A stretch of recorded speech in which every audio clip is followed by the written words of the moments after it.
Bienvenido a Esto también es política, el podcast que habla tu mismo idioma, con Mario Girón y Miguel Rodríguez.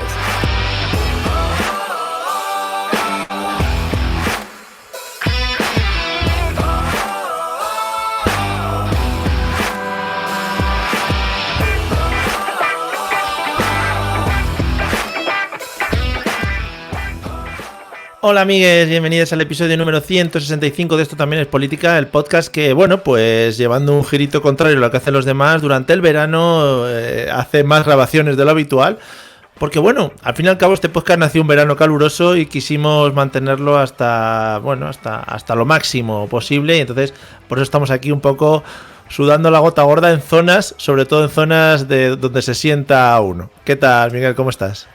Muy bien, verano caluroso y pegajoso aquel. No olvidemos ese sofá.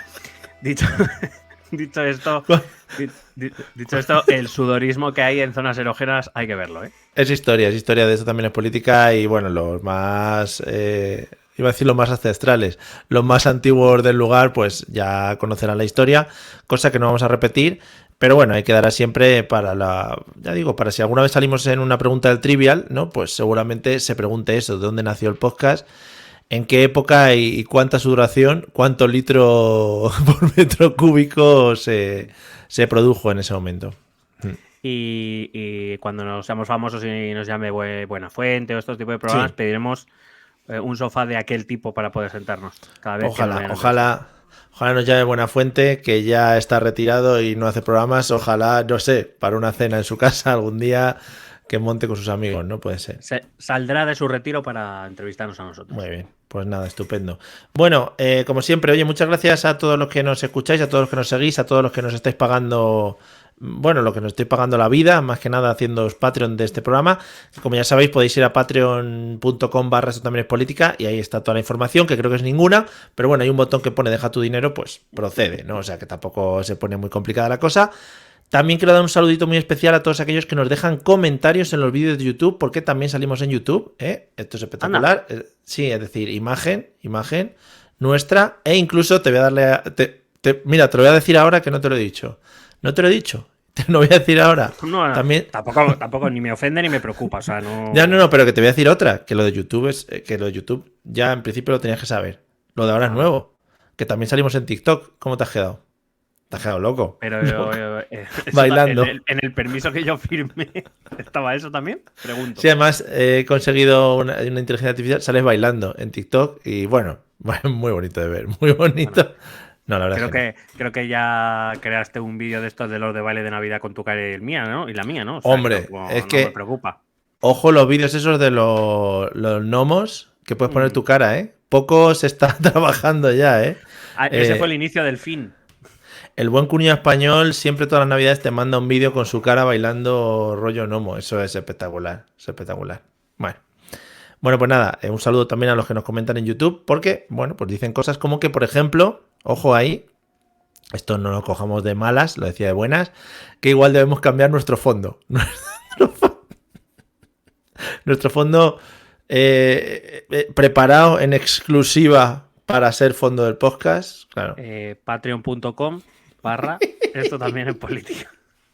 Yo estoy por ponerme un croma y poner diferentes sitios. Por ejemplo, la sede del Partido Popular en Génova, la cara de Santiago Abascal mirándome aquí detrás, sería precioso. Venga, me gusta, por favor. Déjennos propuestas para nuestros fondos. Vamos a ver. Sí. No, invertimos. Invertimos en un croma. Yo le pongo un croma. Bueno, sí, eso es muy fácil ahora ya. Eso, los fondos se ponen solos. Una maravilla. Y además recorta silueta que no veas. En fin. Bueno, pues nada, yendo con toda la contra, como suele ser nuestra habilidad especial, nuestro superpoder. En España estamos iniciando campaña electoral, lo que se llama aquí la turra veraniega, y nosotros vamos a ir por otro tema, un tema que teníamos ahí un poquito parado. Iba a decir, estamos empezando, yo siento que llevamos de campaña electoral desde que empezamos el podcast. Sí, es verdad, la verdad es que sí. Bueno, hablaremos, no os preocupéis, no os preocupéis, que ya sabemos que España está parada. ¿Hacemos mañana un directo para el debate, el cara a cara? Ay, cuidado, cuidado. Sensaciones, ¿no? Sensaciones.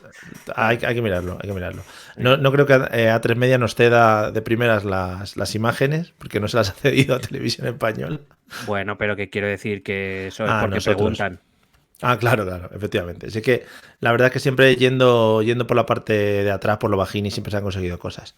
Bueno, pues a lo que iba, nosotros yendo un poco a la contra de lo que es la información, vamos a seguir un tema que teníamos ahí un poquito parado y del cual nos quedan 2 episodios, bueno, pues ya llegando un poquito a la realidad, a la actualidad de lo que es China, pues el gran gigante asiático, ¿no? Podríamos denominarlo. Un clásico. Yendo un poco al cuñadismo. Claro. Quien no llame a China al gigante asiático, pues no sé qué hacer con su vida, realmente. Que de verdad, vaya persona humana. Pues eso, nos tienes que poner un poco en situación por dónde íbamos y hombre, los que lo hayáis escuchado todo de seguido, pues esto lo podéis saltar, ¿sabes? Si vienes escuchando el de antes y ahora escuchas el de ahora, pues hombre, igual no hace falta que sepa dónde venimos, ¿sabes? No seas tonto, tampoco tonta. Mete una sección que sea Previously on, esto también es política. Claro, y que se cuenten ahí cosas y movidas. Claro. Eso lo hace el editor luego. Bueno, recuerdo que nuestro último episodio, el cuarto de la serie, acabamos con la muerte, en el momento de la muerte de Deng Xiaoping. Que no tuvimos nada que ver nosotros, o sea, que lo has dicho así como que acabamos nosotros con la muerte. Ya, por eso he intentado aclarar no. en el momento de la muerte. Eso, vale, nosotros no tuvimos nada que ver. Que ocurrió en 1997, el segundo líder de China y el segundo gran líder de China, después de Mao. ¿Te imaginas? Perdona, que se me va la cabeza. Sí, ¿Te imaginas que siendo jóvenes en 1997 hubiéramos preparado la muerte de grandes políticos solo para planificar un podcast en 2023? Cuidado, hubiera sido un giro muy elaborado. ¿Quién dice que no seamos Terminators, por ejemplo? Que la realidad que conocer ahora mismo la gente antes era otra. La hemos moldeado nosotros. Hitler ganó, iba a decir las elecciones. En parte sí. Luego de cosas ya. Bueno, en fin, seguimos. Bueno, decía que habíamos dejado nuestro repaso a la política china en 1997, cuando muere Deng Xiaoping, el segundo gran líder de China tras Mao, el que realmente condiciona en buena parte la China actual. Bueno, pues retrocedemos un poquito a 1992, 5 años antes de la muerte de Deng, que es cuando el que va a ser su sustituto, digamos de manera oficial, Jiang Zemin, alcanza el poder. Jiang Zemin en ese momento ya había alcanzado, por decirlo de algún modo, los puestos más relevantes dentro de la administración china. Era secretario general del Partido Comunista, lo que le da una enorme influencia dentro de las políticas impulsadas por el partido y sobre todo le da mucha influencia en elegir a los cargos de máxima confianza dentro del mismo y por tanto le da un enorme poder de influencia dentro del estamento político chino, vamos a decir. Había sido ya nombrado también presidente de la Comisión Militar Central, que es el máximo órgano militar de China, que le da control sobre las Fuerzas Armadas. Y será en 1993 cuando, sucediendo al propio Deng, se convertirá en el presidente de la República Popular de China, que oficialmente es el cargo ejecutivo, aunque hay que decir que es un cargo más simbólico que otra cosa. Es decir, es una especie de, por decirlo de algún modo, de jefe de Estado sin funciones, más o menos lo que encarna aquí la figura de la monarquía o en la inmensa mayoría de de monarquías parlamentarias. Pues eso, con funciones más representativas que otra cosa. Vamos, da cenas y recibe gente. Qué bonito, qué bien. Que entiendo que te iba a preguntar, entiendo que en una democracia normal y no como tienen en China, la imagen o la figura del secretario general de un partido en concreto tampoco tiene tanto poder, ¿no? O por lo menos no debería tenerlo. Pero en China, dices. No, en una democracia normal, quiero decir. Algo. Bueno, tiene mucho poder, claro. No, vamos a ver. La diferencia está en que en China solo hay un partido, con lo cual el secretario general de ese partido manda todo. Por eso te digo, pero ¿qué sentido tiene entonces que yo vote en unas elecciones a un candidato para que gobierne por mí, pero que luego tenga por detrás a la sombra a un secretario general de un partido? Si no son la misma persona, quiero decir. En la inmensa mayoría de partidos, por ejemplo en España, es así, es la misma persona, el candidato / presidente, jefe de la oposición o de lo que sea, suele ser el secretario general del partido. Pero, por ejemplo, está el modelo del PNV, en el que no es así. El secretario general en este caso es Antonio Ortúzar, que, digamos, él ejerce una labor más, digamos, de control del partido. Y luego está el Lehendakari, del que ahora mismo se me ha ido el nombre, pero bueno, el lehendakari vasco, que es, digamos, que controla el gobierno vasco, y evidentemente esa bicefalia a veces puede ser contradictoria, puede meter a Íñigo Urkullu, que no me he acordado, Urkullu. a Urkullu y a Ortúzar en determinadas disputas internas, pero si se ejerce con, vamos a decirlo, con una buena convivencia, Responsabilidad. puede ser muy positivo, porque implica que ni el lehendakari por un lado, ni Ortúzar, ni el secretario general por otro van a sufrir el mismo desgaste que sufre, por ejemplo, Pedro Sánchez, o en este caso Alberto Núñez Feijóo, o Abascal, o Yolanda Díaz en ese burruño de cosas que tiene, porque al final todas las labores, la parlamentaria, la de control del partido, la de gobierno si tienes gobierno, la de control de los varones, etcétera, todo recae en la misma persona. Yeah. Ahora, ¿sería posible, por ejemplo, en un partido socialista, en un partido popular, tener una bicefalia del tipo del PNV? Yo personalmente lo veo bastante complicado. Por ejemplo, RC lo intenta tenerlo con Aragoneses, que es el presidente de la Generalitat, y bueno, hoy es el día que se me van los... El otro, ¿no? El otro. El Junqueras, Oriol Junqueras, que en realidad es el secretario general del partido. Bueno, ellos lo llevan un poquito peor que el PNV, pero bueno, ahí van.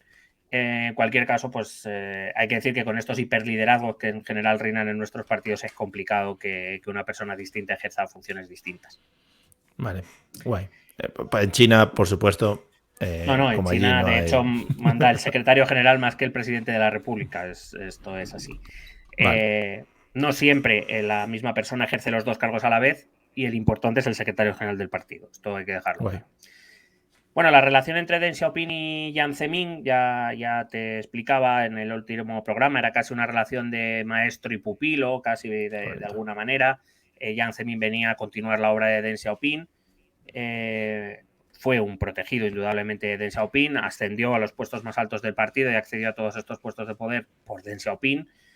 Si bien es cierto que Deng Xiaoping en alguna ocasión dejó por escrito o dijo que le recordaba un poco a él su juventud, ¿no? Sus mejores características eran al ser un buen administrador, un buen gestor, alguien que tenía unas capacidades administrativas y organizativas muy poderosas, y que eso, bueno, siguiendo la línea política de Deng, que prefería el pragmatismo a la ideología de Mao, bueno, pues era un buen sucesor para él. También recordamos que si Deng, bien es cierto, se retiró de los principales cargos políticos en ese 1992-1993, continuó ejerciendo su influencia hasta su muerte, porque pues sí, en cierto modo Jiang Zemin era una especie de pantalla para Deng Xiaoping. Reconoció, por ejemplo, el propio Jiang Zemin que la postura de Deng fue fundamental para adoptar la política de un país, dos sistemas, que creo que ya explicamos en su momento, la de entender que había territorios que habían tenido una evolución distinta a la de la China continental, vamos a decirlo así, especialmente Macao, Hong Kong, etcétera, y que, bueno, que había que establecer un doble sistema dentro del mismo país, aceptarlo para poder integrar territorialmente Japón. De hecho, Jiang Zemin es quien ocupa el cargo cuando el 1 de julio de 1997 Reino Unido devuelve oficialmente Hong Kong a China, acabando oficialmente con la administración colonial que había durado 50 años por contrato, y se inicia lo que actualmente se sigue llamando la Región Administrativa Especial de Hong Kong, aplicando esa política de un país, dos sistemas, del que ya hemos hablado. Y según esta política, Hong Kong debía mantener un alto grado de autonomía política, con su propio sistema económico, con su propio sistema judicial, pero al mismo tiempo integrarse dentro del llamado paraguas chino. Por todos es sabido que en la última década se han levantado muchas protestas en Hong Kong por lo que consideran que es una violación de esos tratados y de esa política, donde los hongkoneses protestan porque creen que cada vez tienen menos autonomía, menos democracia, que era lo que ellos heredaron en el sistema que dejó implantado el Imperio Británico o el Reino Unido. Y bueno, es uno de los puntos calientes que analizaremos con un poquito más de profundidad en el último episodio, cuando lleguemos al gobierno de Xi Jinping. Jiang Zemin también tuvo un momento complicado entre 1997 y 1998, justo tras la muerte de Deng, cuando hubo de afrontar una profunda crisis económica y financiera que asoló el sudeste asiático y que afectó también a países como Corea del Sur, como Tailandia, Malasia, Filipinas, etc. Todo se inició en Filipinas, por cierto, cuando los inversores de capital riesgo intentaron hundir la moneda filipina, cosa que aquí en Europa conocemos porque se intentó también en los años 2011, 2012, 2013, la crisis del euro, y que dejó al descubierto, claro, cuando hay una crisis económica, las economías se desnudan y dejan al aire debilidades que a lo mejor en momentos de bonanza económica se iban escondiendo. También lo sabemos aquí perfectamente en España. Esa economía de los años 2000 que iba como un tiro, de repente llega la crisis y de repente la economía española vemos que es un desastre, ¿no? Porque, claro, la bonanza, digamos, pues hay mucho empleo, se mueve mucho dinero, bueno, pues mucha obra, ¿no? Mucha rotonda. Hombre, mucha obra ahí. Mucho pues polideportivo bueno, también, ¿eh? Demasiado para el poco deporte. Para el poco deporte que se hace, mucho de polideportivo, demasiado. Sí, mucho auditorio también hubo, ¿eh? Hombre, mucho auditorio, sí, sí. Mucho auditorio y mucho aeropuerto sin aviones. En fin. Hombre. Por lo que sea. Mucho AVE también hubo, ¿eh? Mucho AVE. Mucha vía de tren se tiró, ¿no? Por ahí sí, luego, sí. Vaya. Lo que pasa es que trenes no había, claro. Que... Y mucha estación en lugares. Bueno, vamos a dejarlo ahí. Chico, sí. En cualquier caso, Jiang Zemin, siguiendo estrictamente las políticas que Deng ya había llevado a cabo en el pasado, consiguió más o menos surfear esa crisis y demostró que China se había convertido en una potencia que esas 2 décadas de gobierno de Deng Xiaoping habían convertido a China en una potencia regional, en una potencia económica a la que había que digamos, tener en cuenta a la hora de hablar de economía global. El gran proyecto de Jiang Zemin durante su gobierno fue la construcción también de una presa, la llamada presa de las Tres Gargantas, una presa hidroeléctrica a gran escala ubicada en el río Yangtze, porque al final todo es obra, si todo es construcción. Si es que al final... Hombre, mira, todo empezó en los faraones, mira la que liaban montando ahí, pues claro. Luego vino Franco con sus presas, sus pantanos y sus autovías. Pues claro. Todo es seguir ejemplos anteriores, buenos, sobre todo. Claro, no, por supuesto. Y además éticos todos ellos. Claro. Basado en una economía justa. Esta presa de la que te comento, se construyó principalmente para la generación de energía hidroeléctrica. Menos mal, estaría bueno. No, se hizo para saltar de ahí, para que la gente... Bueno, seguro que alguno se cayó, a lo mejor se cayó empujado por el viento. Sí. También se construyó porque el río Yangtze es un río que sufre crecidas cuando llega en la época, bueno, la época de los monzones, que en realidad los monzones afectan un poco más abajo, pero llegan, digamos, los rescoldos llegan por allí y también llueve bastante. Y es un río que tiene bastantes crecidas y también se construyó para controlar. Había sido uno de los problemas. Creo recordar que incluso lo nombramos en el primer capítulo cuando hablamos del Imperio Chino. O sea, vete tú a saber. Sí. O sea, que imagínate. Y también, bueno, Yangtze, al ser un río grande, amplio y profundo, es un río navegable y también es importante también para el comercio incluso. Así que digamos que esta presa buscaba reducir los riesgos que el río pudiera provocar a los alrededores y convertirlo más bien en una fortaleza más que en una debilidad. Es una de las estructuras de hormigón más grandes del mundo. Es una estructura de 2,3 kilómetros, es decir, pequeña no es. Que se ve del espacio, no me digas más. Es que a los chinos les gustan mucho las cosas que se ven desde el espacio. Mide unos 185 metros de altura. Grande. Y esto lo convierte evidentemente en la central hidroeléctrica más grande del mundo, claro. Incluso a día de hoy. Hay que decir que el proyecto resultó en el desplazamiento de millones de personas también. Claro, para poder construir había que echar a gente. Por supuesto, se hizo también con compensaciones económicas justas, de modos amables, negociado, consensuado todo. Y entiendo que hubo un concurso público, ¿no? Para ver qué empresa hacía, pues en concreto la presa esta y todo. Bueno, se abrió una batalla, bueno. El concurso fue público y lo que es que solo se presentó uno. Y bueno, se perdieron algunos sitios de patrimonio cultural. Bueno fue porque era secundario. Que de verdad, chico. Tenemos un apego a las catedrales y a las movidas. Venga, más autoviajoño, que los coches no pasan por el centro de Madrid. Que si nos encontramos unas caballerizas ahí Fernando iba a decir VII. iba a decir de Godoy, Goya. bueno, las de Godoy. Iba a decir de Goya, que me salía el nombre y digo, va a estar Goya ahí con los caballos. Podría tener un caballo igual allí puesto, Goya, lo que fuera, alquilado. Dan unas caballerizas Sí. ahí, ¿qué prefieres? ¿Caballerizas o parques para niños? Parques para niños, hombre. Si las caballerizas ya están en desuso. Si ya no las va a usar nadie. Sí, por lo que sea, sí. Sí. Porque, por cierto, te voy a hacer un adelanto del programa del PP. Perdóname, pero no lo puedo evitar a raíz, pero ¿por qué ha salido esto? Nada, es un detallino, ¿eh? Es un detallino Paréntesis. que, vamos, no es ni el 0,002% del No, programa, es pero para es un dejar la miel en los labios, en la boquita. Bueno, hay una parte del programa donde, por supuesto, el Partido Popular apuesta por impulsar el turismo.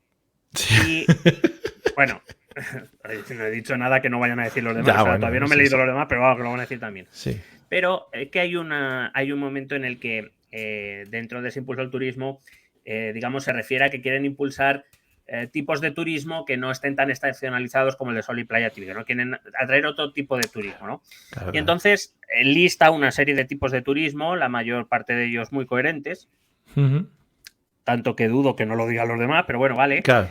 Pero hay uno, es que ahora mismo no recuerdo la palabra, voy a decir la que creo que es. Dice que quiere fomentar el turismo ecuestre. Va, bravo. Y yo no sabía ni que existía este tipo de turismo. Hombre. No sé si las caballerizas estas tienen algo que ver. No lo sé. Gente que viene de Alemania a caballo. Algunos, los ricos, lo pueden meter en aviones, pero hay otros ecuestres que no. Que vienen a montar a caballo, que vienen a ver caballo, que vienen a estifar caballo. A comprar caballo. Claro, ¿a qué vienen? Sí. Bueno, gran spoiler. Estamos esperando.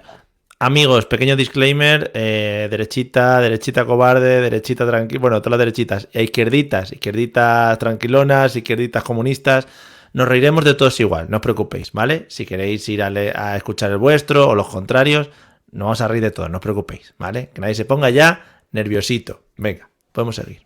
Tengo apuntadas unas cositas. Bueno. Vamos al otro grito, al otro gran hito de la administración de Jiang Zemin, que fue de hecho la consecución de un objetivo por el que el propio Deng Xiaoping trabajó y estuvo trabajando mientras estuvo vivo, que fue la entrada de China en la Organización Mundial del Comercio, que se consiguió en 2001.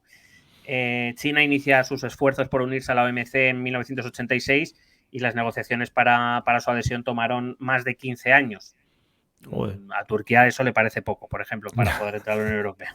Claro. Madre mía, qué pesados los turcos, ¿eh? Bueno.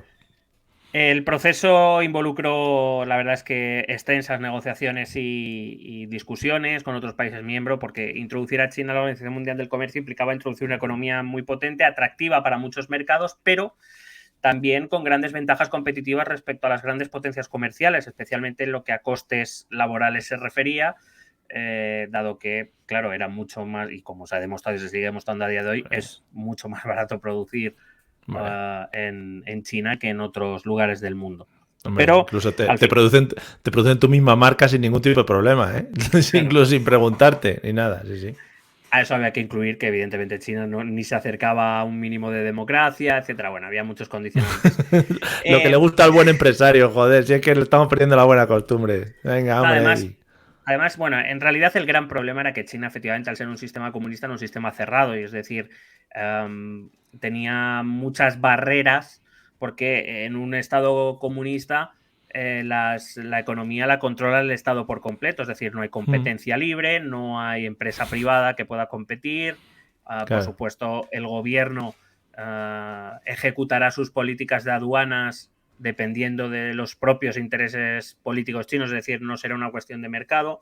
Total que durante 15 años se extendieron unas conversaciones que fueron muy difíciles y que acabaron en 2001, repito, con la entrada de China en la OMC, comprometiéndose China, eso sí, a abrir sus mercados al capital y al mercado extranjero, a reducir los aranceles, a liberalizar su sector servicios, por ejemplo, o sobre todo una de las grandes luchas, que por cierto está muy vigente a día de hoy, que era la protección de los derechos de propiedad intelectual. Digo que el tema de las patentes es una de las grandes guerras que tienen entre Estados Unidos y China actualmente, aunque es algo que puede quedar muy alejado del ciudadano medio, que no sabe a qué viene esto.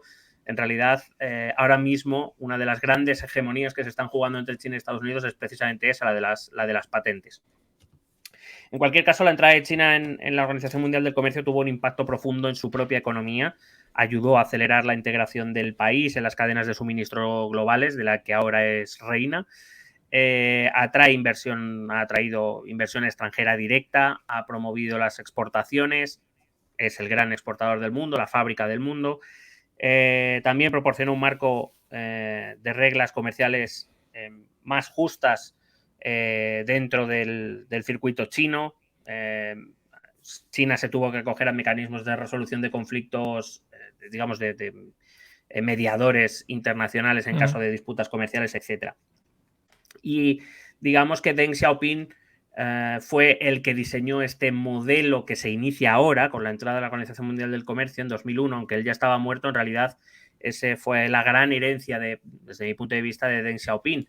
Dejar un sistema económico muy controlado en el interior, es decir, comunista en el interior, pero que se introducía en el capitalismo a la hora de actuar en el exterior. Es decir, en el comercio internacional, China es probablemente el país más capitalista del mundo y que mejor lo ejecuta, más que Estados Unidos, con diferencia. Pero de cara al interior, el partido sigue teniendo el control. Efectivamente, muchas empresas tienen titularidad privada, pero los titulares sabemos que son elegidos o cercanos a los puestos de poder del partido, etcétera, etcétera. No es menos cierto que el país, que China, inició reformas estructurales muy importantes.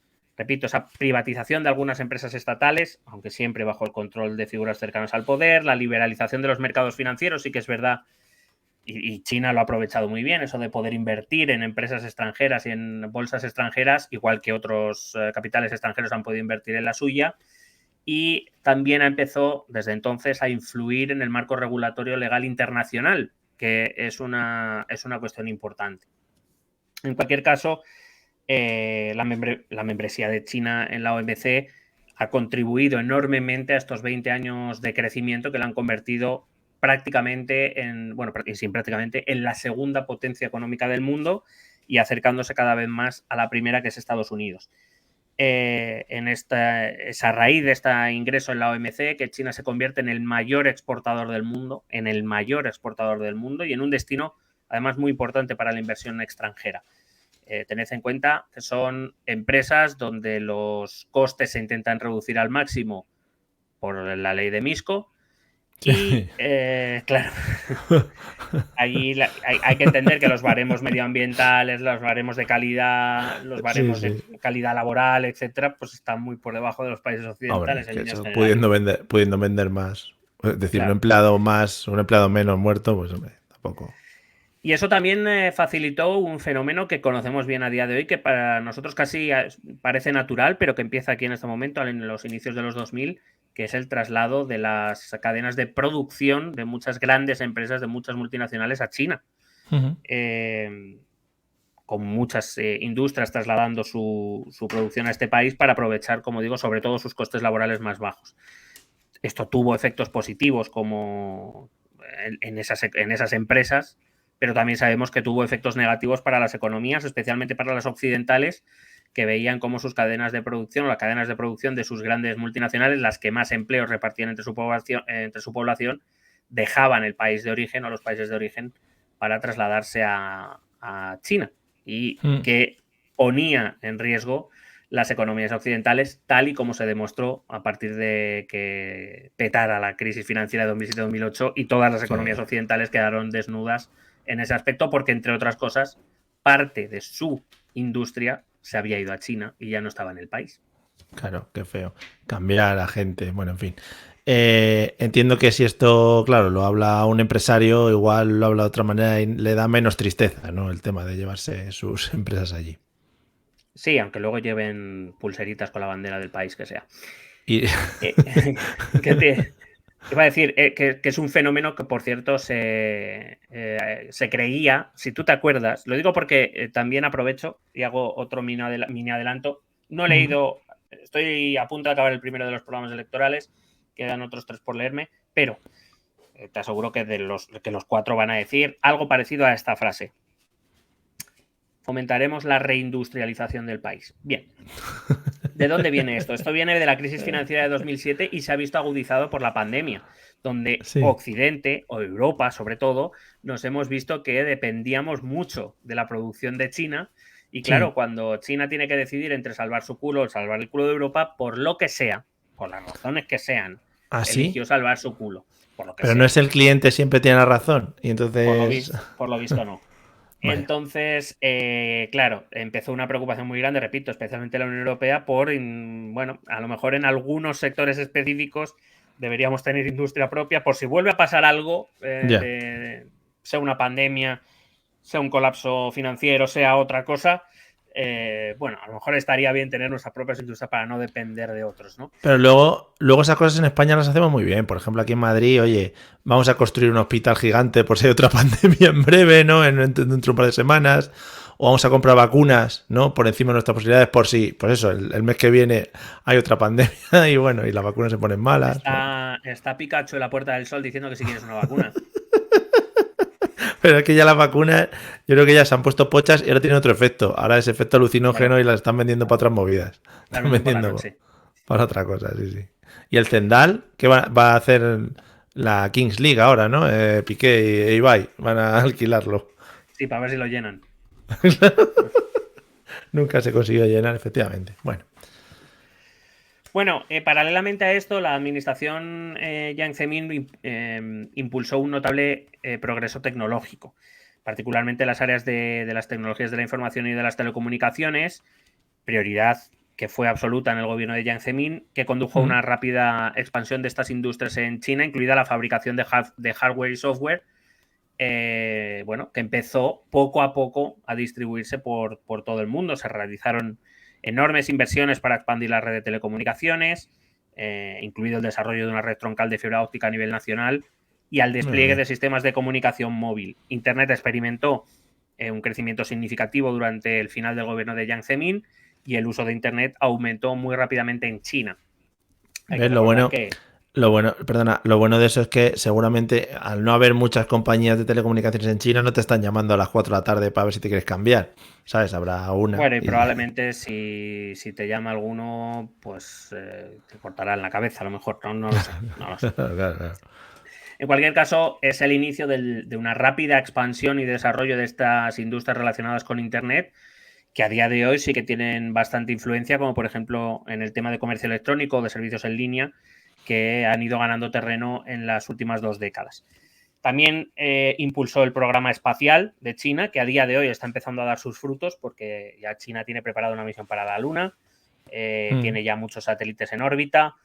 De hecho, en 1999 fue cuando China lanzó su primer misil no tripulado, satélite no tripulado, lo que marcó el comienzo, como digo, el del programa de vuelos espaciales tripulados después y que ha avanzado en 2 décadas muchísimo. Por ejemplo, Estados Unidos lleva sin ir a la Luna, aunque ahora ya, desde que China anunció su programa, ahora Estados Unidos va a volver a la Luna. Si es que fueron. Bueno, sí, los días que van a rodar el corto ese. Vale, sí. Que fue por los años 70, o sea que lleva muchísimas décadas sin ir a la Luna, aunque, como digo, ahora parece que la competición espacial, como en aquella Guerra Fría, otra vez vuelve a resurgir. El gobierno de Jiang Zemin también enfatizó la importancia de la investigación y el desarrollo científicos, muy en la línea de lo que Deng Xiaoping pensaba, que el progreso de China vendría por ahí, por el avance del I+D+I, podemos decir. Y es en esta época donde se van a realizar las mayores inversiones en instituciones científicas, en universidades y en centros de investigación. Hay que recordar que la generación de los 80, 90 manda a sus hijos a estudiar a Occidente, y una vez tiene ese conocimiento es cuando China va a empezar a intentar, y esto es una de las cosas que sí que todavía va bastante a la zaga, aunque avanza con rapidez, pero todavía no está a ese nivel, con esa educación de Occidente intenta lanzar su propia carrera de I+D+I con enormes inversiones. Este enfoque en los avances científicos va a tener como objetivo, sin duda alguna, mejorar las capacidades tecnológicas de China, que es, y lo avanzo porque Xi Jinping en esto sí que es seguidor de las doctrinas de Deng Xiaoping y de Jiang Zemin, la tecnología es la carrera clave para convertirse en las grandes potencias mundiales, desbancando a Estados Unidos. Es donde, según China, o mejor dicho, es el sector desde el que Estados Unidos está ejerciendo su hegemonía en el mundo entero. Hay que decir que su mandato, el de Jiang Zemin, también fue testigo del progreso de las tecnologías nucleares y de defensa de China. Es cuando el ejército chino empieza a mejorar. Este es otro de los terrenos donde China todavía va por detrás, no solo de Estados Unidos, sino de varios otros países. Es quizá ese punto, no sé si débil, porque en realidad ha sido a conciencia. China ha preferido invertir en otros sectores. No es que no invierta en su defensa, y de hecho ahora, por ejemplo, ahora sí que está fomentando un poco más la inversión en ese sentido. Pero si te das cuenta, China en los últimos 20 años ha huido como de la peste de los posibles conflictos. China ha querido crecer desde el pacifismo. No significa que China sea pacífica, sino que China ha entendido, casi como si Bismarck y la revolución industrial en el siglo XIX fueran, entendía que la paz es el mejor medio para hacer crecer tu economía, y que una vez tengas una economía fuerte ya veremos a dónde acabamos. Es verdad que, como digo ahora, además, especialmente después de la invasión rusa de Ucrania, bueno, pues China ha metido unos pocos más de monises para comprar unas machine guns más. Hombre. Pero digamos que no ha sido el área prioritaria, si bien es cierto. Bueno, perdón, voy a aclarar. No es que no haya sido el área prioritaria, sino que más bien dentro del gasto de defensa se ha priorizado más el tema, por ejemplo, de espionaje, más que el tema de fuerzas armadas, de ejército puro y duro. Polo Vaginis, muy bien, muy bien. Ya verás ahora en las próximas elecciones, cuando gane la derecha aquí en España, vais a cagar las machingas y los bazocas que vamos a comprar. Y seguramente todos a los chinos. Nosotros no los utilizaremos, pero ellos enriquecerse con los machingas vendidos. Muy bien. Curiosamente, los partidos de extrema derecha europea, no voy a centrarlo solo en el de la española. No, claro, ampliemos. Se quejan mucho de la inmigración, pero no de la China, que por supuesto se comportan muy bien y no se meten con nadie, este tipo de cosas, ¿no? Que es lo que molesta a la derecha, a la extrema derecha. Pero curiosamente, digamos, que haya población china en prácticamente todos los países y además en cantidades importantes, es una cosa que el gobierno chino conoce y utiliza en su favor. Qué listos. De hecho, bueno, hablaremos algo más en el último capítulo cuando hablemos de la rivalidad actual China-Estados Unidos. China utiliza la enorme cantidad de población china o que ya han nacido en Estados Unidos, pero que descienden de chinos de Estados Unidos, que están colocados en puestos importantes para poquito de information, please. Están jugando al Risk con nosotros, amigos. Están colocando sus piezas para luego tirar los dados de ataque, y nosotros los dados de defensa los vamos a tener un poco picuets. En fin. En el año 2002, Jiang Zemin va a renunciar oficialmente a su cargo como secretario general del Partido Comunista de China, siguiendo la doctrina que Deng Xiaoping había introducido en la Constitución china, de que un secretario general no debía permanecer en el cargo más de dos mandatos, vamos a llamar dos mandatos. En China, el Partido Comunista Chino establece que el mandato del secretario general es por 5 años. Por tanto, digamos que durante 2 mandatos, y que al segundo, según la Constitución china, el secretario general ya no puede renovar y hay que elegir a uno nuevo. Es importante señalar que la influencia de Jiang Zemin y su peso político también se extendieron más allá de su retiro, al igual que había ocurrido con Deng Xiaoping. Si bien es cierto que él va a desaparecer un poco antes de la influencia política.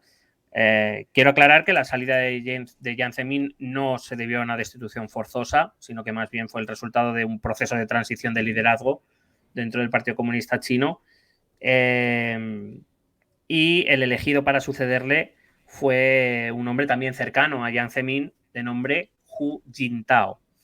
A Hu Jintao no le conocía a nadie en Occidente hasta que durante el último congreso del Partido Comunista Chino el año pasado si recuerdas la escena, había un hombre mayor protestando y vinieron a sacarle por la fuerza. No sé si te acuerdas de esa escena que salió en todos los telediarios. No, era Bueno, ese pues señor. hubo un hombre que entiendo que debía hacer algún tipo de comentario crítico y demás. Estaba muy cerquita, sentado junto a Xi Jinping, que va a ser elegido para su tercer mandato, una anomalía constitucional. Vaya. Algo debía estar diciendo Hu Jintao que no gustó a Xi Jinping, que creo que con un mínimo movimiento de ceja hizo que vinieran 2 personas de seguridad a llevarse al señor mayor por la fuerza. Es que una cosa que... una cosa antes de que sigas. Una cosa que han venido aquí a aprender a España mucho son las señas del mus. Es decir, ellos han jugado mucho al mus aquí para hacer una seña así, sacar la lengua para un lado y te viene la policía a sacarte fuera. Lo hacen mucho. Efectivamente. Bueno, pues seguro que los oyentes, si alguno de nuestros oyentes recuerda esa escena que salió, como digo, en todos los noticieros, como se dice en Latinoamérica. Bueno, pues el señor mayor al que sacaban era este Hu Jintao. Como buen abuelo contándote batallitas, ¿no? Con mi época, no sé qué. Venga, señor, vaya, circule. Hay que decir que Hu Jintao pertenecía a eso que dentro de la política china o dentro del partido chino, del Partido Comunista Chino, se conoció como la camarilla de Shanghái o la facción de Shanghái, que eran los hombres más cercanos a Jiang Zemin, del que entre ellos, repito, uno era este Hu Jintao. El ascenso de Hu Jintao al poder fue el resultado de un proceso gradual. Había sido preparado para el liderazgo, es decir, no había sido elegido de la noche a la mañana, sino que Jiang Zemin lo había elegido bastante tiempo antes, ya en previsión de su propia retirada, y había ido, digamos, ascendiendo dentro del partido, de la mano del propio Jiang Zemin. Había tenido varios cargos y puestos en el partido antes de llegar a ese año 2002, incluido, por ejemplo, el de director de la Liga Comunista de la Juventud Comunista de China, por ejemplo. Había ya formado parte del Comité Permanente del Politburó, que paso a explicar rápidamente. El poder lo ejerce el secretario general del Partido Comunista. Hay una asamblea, lo que es el Congreso, que son unas 300 personas más o menos, pero digamos que ese Congreso, el Congreso del Partido Comunista, es el órgano de máximo poder dentro de China, lo que pasa es que se reúne cada 5 años. Pero es facultad de ese Congreso elegir al secretario general y, por tanto, a quien va a gobernar China o va a guiar los destinos de China durante los siguientes 5 años. En ese Congreso no solo se elige al secretario general, sino que se eligen algunas cosas más. Por ser breve y conciso, ese Congreso escoge las líneas principales que deben guiar la política china de los siguientes 5 años. Es decir, el secretario general que elija ese Congreso debe, teóricamente, seguir las líneas marcadas por el Congreso, pero también elige lo que se llama el Comité Permanente del Politburó. Por decirlo de algún modo, este Comité Permanente del Politburó son 25 personas, incluidas el secretario general, que son el gobierno efectivo de China. Podríamos decir, no existe la figura de presidente y ministros. Ministros, sí. Pero podríamos, para poder entenderlo, podríamos hacer ese símil, ¿no? El secretario general sería el presidente del gobierno y el politburó serían los que acompañan al secretario general, aconsejándole, ejecutando, etcétera, etcétera. Ejecutando lo que tú quieras literalmente. entender por ejecutando. Vale. Así que en realidad, pero volvemos a lo mismo, el Comité Permanente del Politburó es un órgano con muchísimo poder porque es quien gobierna China entre Congreso y Congreso, es decir, es donde reside el poder de China, pero claro, ese Politburó, si el secretario general controla coloca en los puestos importantes del partido afines a sí mismo, si consigue controlar al Congreso, ese Comité Permanente del Politburó será controlado por el secretario general y, por tanto, el secretario general, aunque no formalmente, sí de manera extraoficial, pues se convierte en el dictador de China porque el Politburó hará lo que él quiera que haga. Dicho esto, digamos que cuando llega el momento de suceder a Jiang Zemin, todo el mundo sabía que Hu Jintao iba a ser el elegido, pero dentro del Partido Comunista, si durante los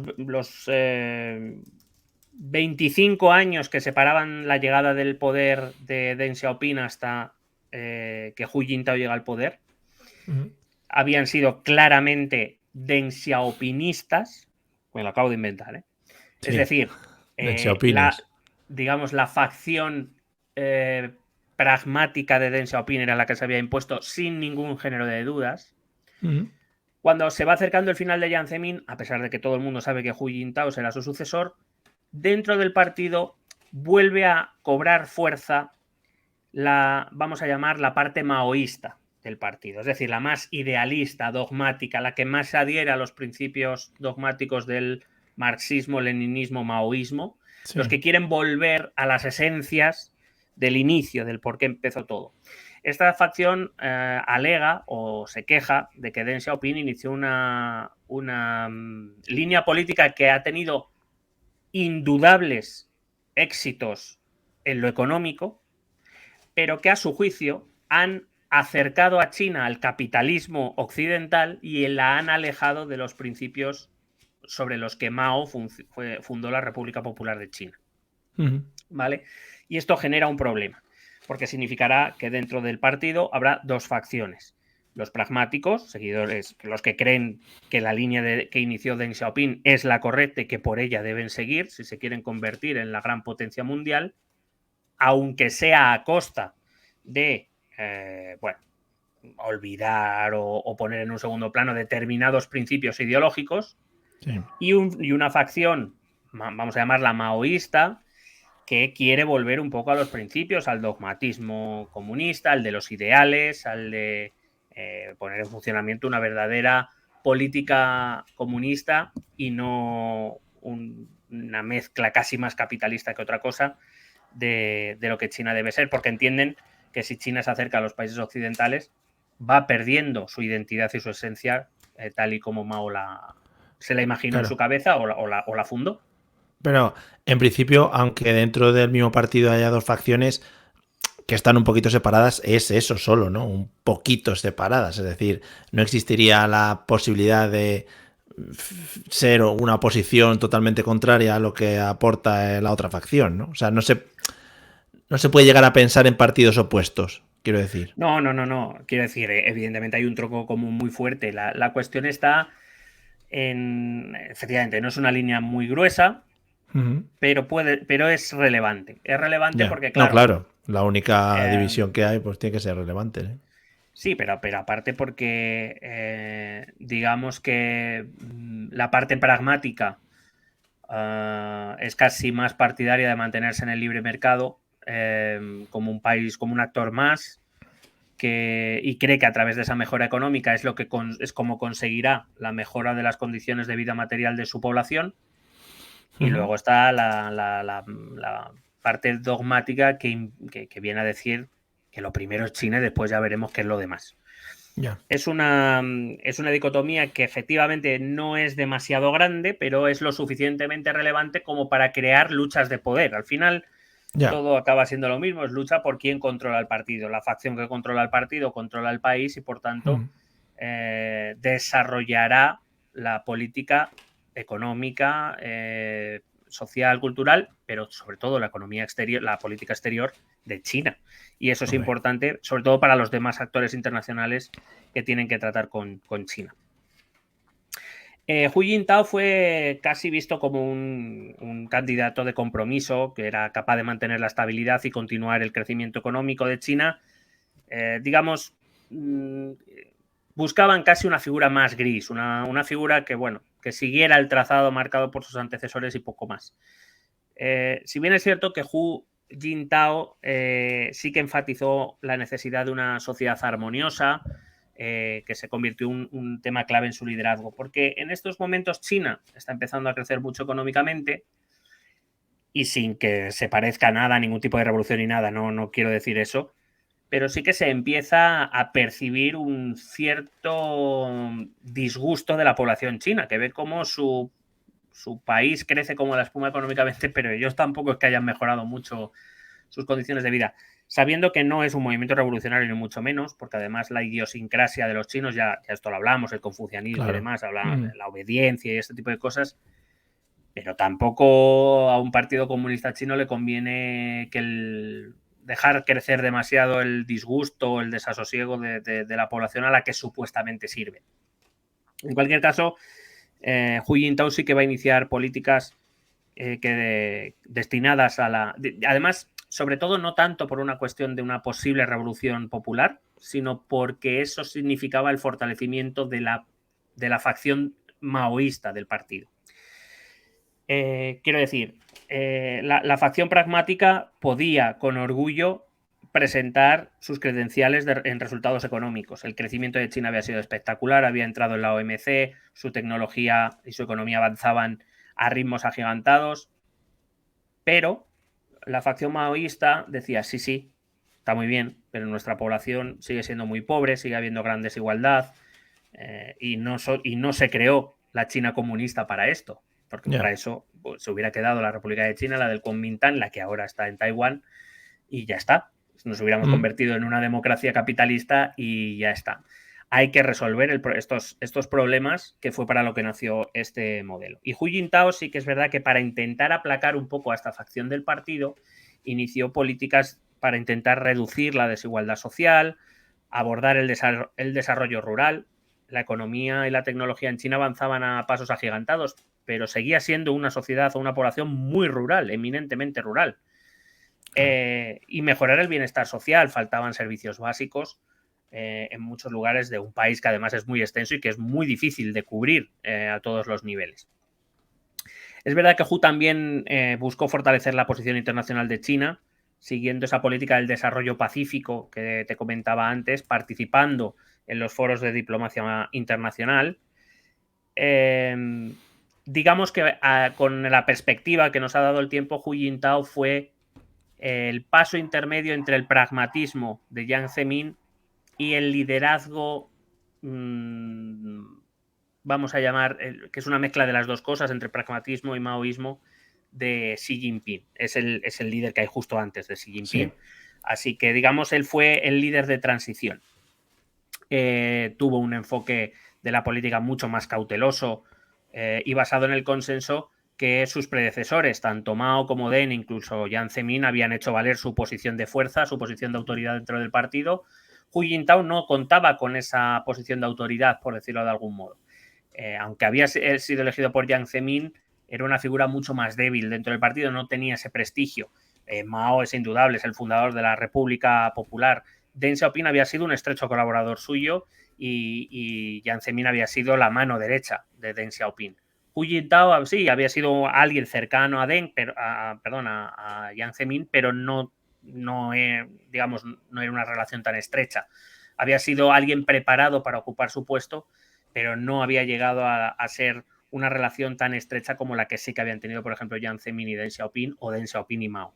Con lo cual, al ver una figura de liderazgo un poco más debilitada dentro del partido, con menos prestigio, Hu Jintao se vio obligado más a negociar con las diferentes facciones del partido aquellas cosas que quería o que debía hacer.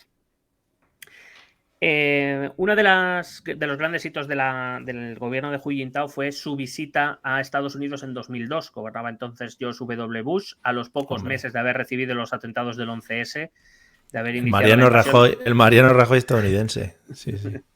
Bueno. No, el Ansar, es más el Ansar, yo creo. Es más, es que como son contemporáneos, no sé. A mí me gusta pensar que son parecidos. Vale.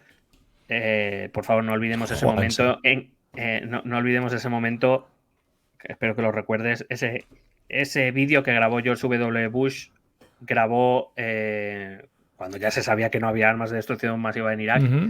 Y él en un vídeo comedia buscaba debajo de la mesa del despacho bala, pues aquí tampoco hay armas y demás, decías tú. No, muy graciosísimo, la verdad es que está muy bien todo. Bueno. Grandes momentos, lo de las Azores, estamos trabajando en ello, bueno, fue muy bonito todo. ¿Le tiraron un zapato en una rueda de prensa, puede ser? Sí, puede ser. No, pero como tiene esos abdominales, lo esquivó muy rápido porque se echó para un zapato. Qué madre mía. Bueno, pues esa visita en 2002 de Hu Jintao, la verdad es que fue bastante significativa, repito, sobre todo por el momento en el que se hace. Ya había habido visitas anteriores, sobre todo de presidentes estadounidenses a China, pero en el momento en el que ocurre, unos meses después de los atentados del 11S, fue una una visita un evento bastante significativo en las relaciones entre China y Estados Unidos, que tuvo como objetivo fortalecer los lazos diplomáticos, promover la cooperación económica y abordar varios temas bilaterales y globales, repito, sobre todo como una señal de una señal de las intenciones que Hu Jintao tenía de involucrar a China en los grandes asuntos internacionales. Él sabía que si algún día China quería aspirar a ser la potencia hegemónica del mundo, tenía que empezar a participar de estos foros y hacerse importante y convertirse en un aliado valioso para unos o para otros. La visita fue vista como una oportunidad para que ambos países mejorasen su comunicación, que generasen cierta confianza mutua y que profundizasen en sus relaciones económicas. Se firmaron, de hecho, varios acuerdos para mejorar ese comercio bilateral, las inversiones de uno y otro país en el otro, ampliar los intercambios culturales y fortalecer la cooperación, por ejemplo, en áreas como la ciencia, la tecnología y la energía, algo que, como digo, Estados Unidos ahora quiere revertir.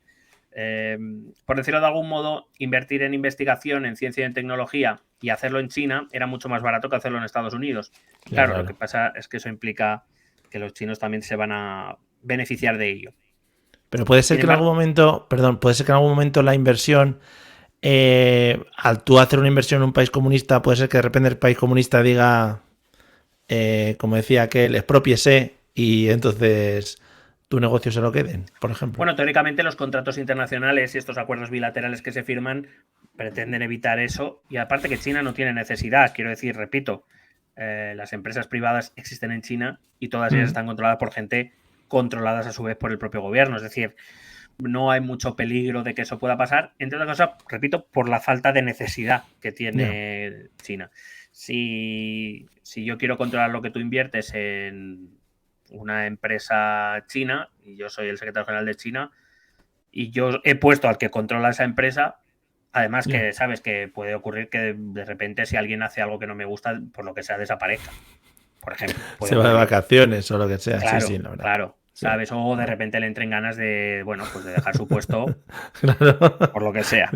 Joder, qué ganas tengo de dimitir, ¿no? Madre mía, me han venido así de repente, después de recibir esta llamada en el móvil justo, pues ahora me entran ganas de dimitir, vale. Claro, por lo que sea.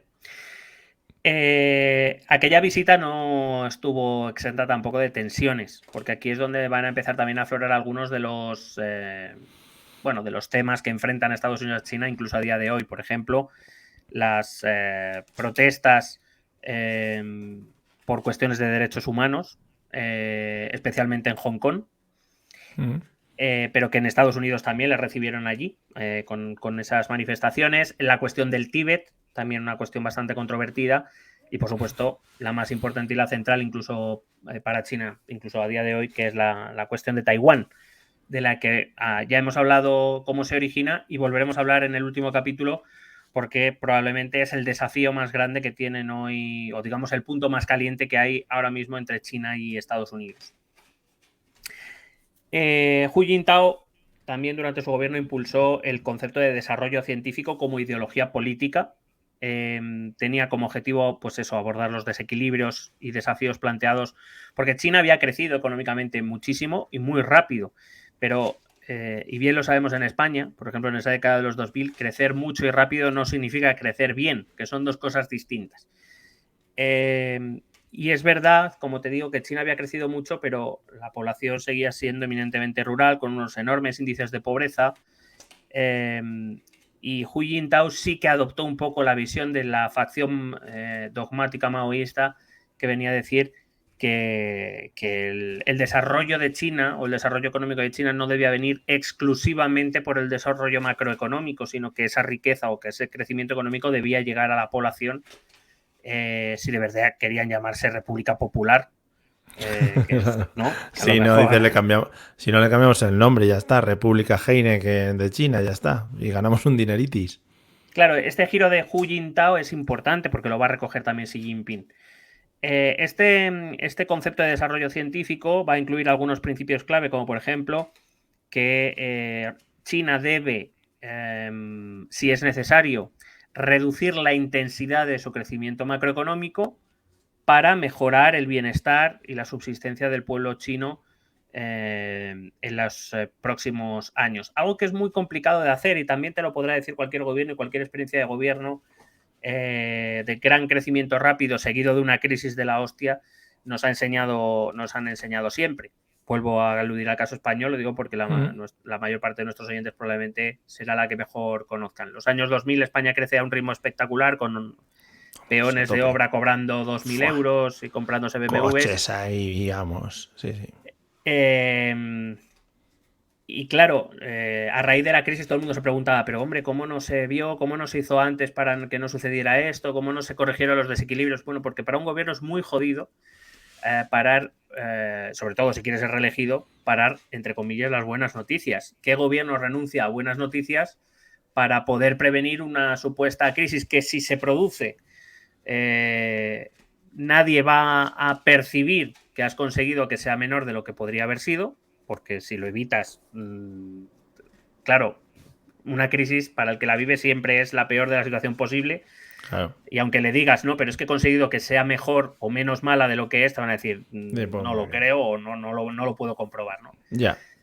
Y entonces ningún gobierno, o prácticamente ningún gobierno, ¿qué es lo que deberían hacer? Eso es otro debate, pero ningún gobierno lo va a hacer. Es verdad que además China era un país no solo con unos enormes índices de pobreza, sino también con un país enormemente diferenciado, con unas regiones, especialmente las del sur y las del sureste, perdón, muy avanzadas, es donde prácticamente se había desarrollado toda la industria, con todas las salidas al mar, y una zona interior muy rural, bastante empobrecida. Bueno, también lo que le pasa en general a todos los países, que suelen tener zonas muy enriquecidas o muy desarrolladas y otras pues más atrasadas. Véase Extremadura, por ejemplo. Sin faltar a nadie, son cosas macroeconómicas. Que sin faltar, bueno, iba a faltar. ¿Qué te iba a decir? Se trabajó poco entonces la inclusión de trabajadores externos en China o gente cualificada, ¿no? No, para tener gente cualificada mandan a chinos a Occidente. No. No hay, vamos, no digo cero, pero no. Vale, tranquilo. Porque, por ejemplo, una cosa que se suele ver, yo que sé, es gente que empieza a hablar el idioma porque se ha ido a trabajar allí o porque ha estado trabajando muchos años. No es una cosa que se vea en China, no es una cosa que digas, joder, sí, yo estuve trabajando 5 años en China y mira que bien hablo chino, por ejemplo. Pero rollo inglés, alemán, etcétera, eso sí. Si bien es cierto que no ocurrirá durante la época de Hu Jintao, sí es algo que se ha potenciado mucho con Xi Jinping. El tema del intercambio cultural, especialmente del idioma, sí que se ha expandido. Iba a faltar de una manera lamentable. Digamos, una especie, no exactamente, pero bueno, para que veamos un poco la idea misma es la del Instituto Cervantes, por ejemplo, para España, ¿no? La de colocar instituciones en otros países que sirvan de engranaje para acercar la cultura y la lengua a esos países. Y iba a faltar muchísimo, pero no. Sí que es verdad que las multinacionales extranjeras sí que han mandado gente directiva, pero, o sea, quiero decir, directivos de alto nivel y demás, y es innegable que cierta parte del comercio occidental, quiero decir, pues es por cuestión de lengua, el chino ha aumentado mucho su número de estudiantes y sobre todo por cuestiones comerciales y de trabajo. Pero, claro, si lo aplicamos a un porcentaje de población es minimísimo. Yeah. O sea, no es... es verdad que lo que sí que ocurre en los últimos años quizá más es llamar a determinados expertos extranjeros que vengan a enseñar a una cantidad determinada de chinos. Cuando acabe tu labor tú te vuelves a tu país y los míos son los que empiezan a enseñar a las siguientes generaciones o las siguientes... pues a los siguientes grupos que yo necesite entrenar para lo que sea. Lo digo porque me parece que han añadido últimamente a expertos, no sé si de aviación británico, bueno, ahí ha habido unos jaleos últimamente, pero por eso llaman a hacer determinados expertos occidentales que enseñen a los expertos chinos y estos expertos chinos ya se encargarán de desarrollar y de distribuir los conocimientos a los demás chinos. No lo harán los británicos o los franceses en ningún caso. Vienes aquí, digamos, te pago, eres un autónomo, te pago y cuando te acabes vete a tu casa, que ya no te necesito más. Me la hace la factura con IVA, por favor, que si no luego tal y todo para adelante, efectivamente. Que si no me engaño a mí mismo, me defraudo a mí mismo. No el autónomo que llega, que dice, pero es que claro, si te la hago con IVA, es más caro, ¿no? Lo de enseñarte aquí las bombas. Claro. que con tarjeta no me puedes pagar porque es más caro, claro. Claro. Es que me cobra la Caixa, ¿sabes? No. Que madre mía, qué chapuza. Así que luego. Bueno, en el año 2008 China va a organizar un evento internacional que sirvió para presentar al país como un integrante relevante de la escena internacional. ¿Recuerdas los Juegos Olímpicos de Beijing o de Pekín de 2008? Hay que decir que esta estrategia de casi de marketing internacional no es nueva y se sigue utilizando, que es la organización de grandes eventos culturales o deportivos como un medio de vender las bondades del país. Por supuesto, durante ese mes de los Juegos Olímpicos no pasa nada raro en China, nadie desaparece fuera de lo habitual, no hay casos raros. Claro. Luego ya otra cosa, antes y después, bueno, pero en ese mes no pasa nada. Joder. Y luego que hubiera sido un brochecito final después de China traérselo a Madrid y mira, trucutru, nos lo quitaron, ¿eh? Otra campaña de marketing que intentó aquí Anna Bottle y sus colegas y luego al final no sé. Fueron la primera candidatura, ¿no? La primera fue esa. Madrid 2008, luego Madrid 2012 y Madrid 2016. Que perdimos y con luego ya Londres y con París, Río. ¿no? Río, fue Río. Sí. Y no, bueno, y ahora en 2024. Sí, ahora estamos ya echando, bueno, ahora ya Mundial de Fórmula 1, a ver si, por favor, que venga alguien a celebrar cosas aquí a Madrid. No. La primera fue Madrid 2012, que las últimas las perdimos con Tokio 2020, yo creo. Sí, las hemos perdido todas, efectivamente. Imagínate si nos hubiera tocado organizarlas y llega la pandemia. No, pero hubiera sido todo en Madrid y esto hubiera sido, vamos, libertad. Hubiera sido jauja. Y que cuando te dan la medalla te pegan un beso en la boca. Vamos para adelante. Vamos. Claro. Madre mía. Lo que hubiera sido. Bueno, te decía que esto de organizar grandes eventos culturales y deportivos no es nuevo, casi como medio de legitimación, pero sobre todo una declaración de intenciones. Conseguir esos Juegos Olímpicos era la entrada a la escena internacional ya definitivamente. Digamos que China empieza a ser considerada una gran potencia mundial a partir de los Juegos Olímpicos de Beijing 2008. Al final, organizar unos Juegos es una demostración de poder, es un escaparate internacional para vender las bondades del país. Es una de las demostraciones más efectivas de lo que en ciencia política se conoce como poder blando. El poder se ejerce normalmente, simplificando mucho, de dos maneras. El poder duro, a través del ejército, es decir, demostrando la superioridad de fuerza, o el poder blando, que es a través, digamos, de la influencia, no bélica, no de fuerza. Es decir, demostrando que se te tiene en cuenta o que hay que tenerte en cuenta para determinadas cosas. Beijing 2008 representa eso, que a día de hoy, por cierto, tiene un nombre, se le ha puesto un nombre fantástico, que es sportswashing. Digamos, madre mía, qué bonito. Organizar eventos deportivos, digamos, como medio de legitimación de un determinado sistema, país, lo que quieras. Por ejemplo, organizar la Supercopa de España, por ejemplo. Para un país como Arabia Saudí, por ejemplo, o Marruecos, que lo hizo en su momento. Por ejemplo, es verdad que feo está eso, sí. Parece que como los occidentales que van allí a ver los Juegos Olímpicos, el Mundial de Rusia de 2018, por ejemplo, como los occidentales que van allí les tratan muy bien, porque en eso se afanan mucho, en que los occidentales que les visitan puedan hablar bien de su país, de China, de Rusia, de quien sea, a la vuelta a sus países de Arabia. Como lo otro no sucede, se deja escondido. Hay que decir que, por ejemplo, aquí en España sí que hubo cierto revuelo cuando la Supercopa de España, desde que se lleva a Arabia, era unos 2, 3, 4 años, no era más. Piqué también está metido por ahí, ¿eh? Segunda vez que sale Piqué en el programa, no digo nada, ¿eh? Cuidadito. Bueno, pues sí que se sometió a crítica, pero bueno, tampoco ha pasado nada demasiado, ¿no? Porque al final, hay que habiendo fútbol, humanos o dinero. Y fútbol. Es que lo junta todo. O sea, junta lo que es fútbol, Muy bonito, precioso, con luces y tal, y dinerito para el cash, pues para No, adelante. claro, y que además que queremos derechos humanos o que el Madrid tenga dinero para fichar a Mbappé. Es que al No, final joder, es las que nos prioridades son ponemos, las prioridades. nos ponemos en unas cositas. Claro. ¿Qué queréis? ¿Que las grandes empresas puedan alquilar pisos turísticos en Madrid al precio que quieran? ¿O que la gente pueda vivir en sus casas de toda la vida?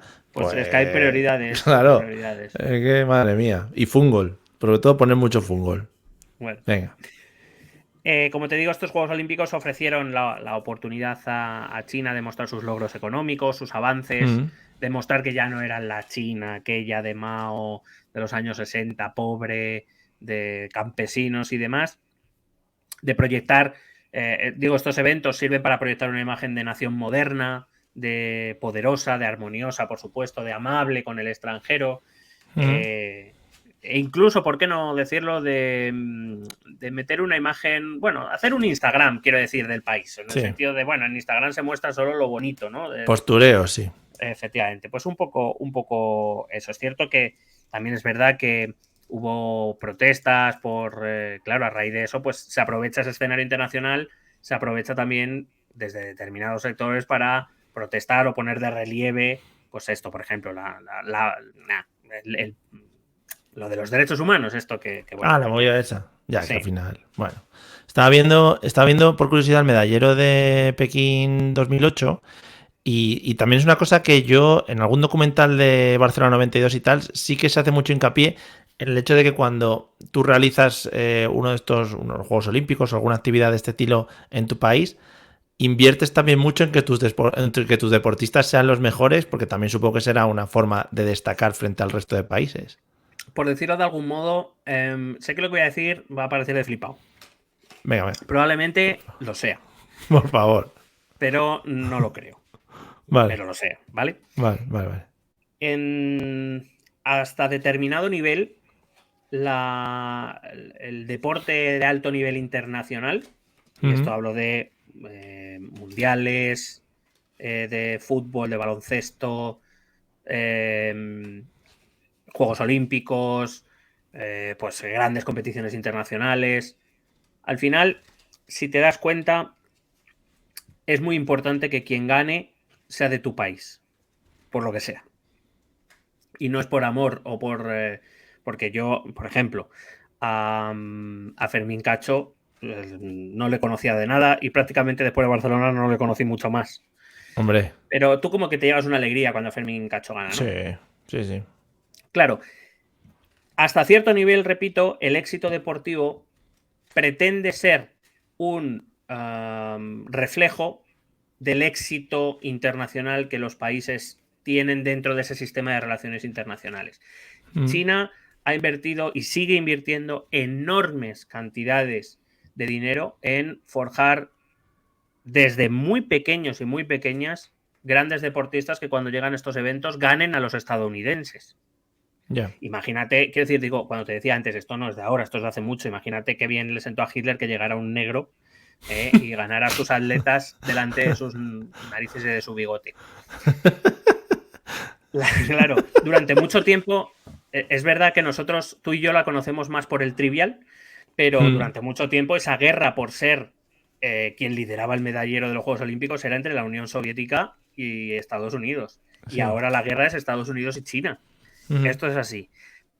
Entre otras cosas porque tanto Estados Unidos como China, o la Unión Soviética en su momento, se gastaban muchísima pasta en invertir en estos deportes, en estos deportistas, que cuando llegan estos eventos lo que quieren demostrar es mi país ha quedado por encima del tuyo.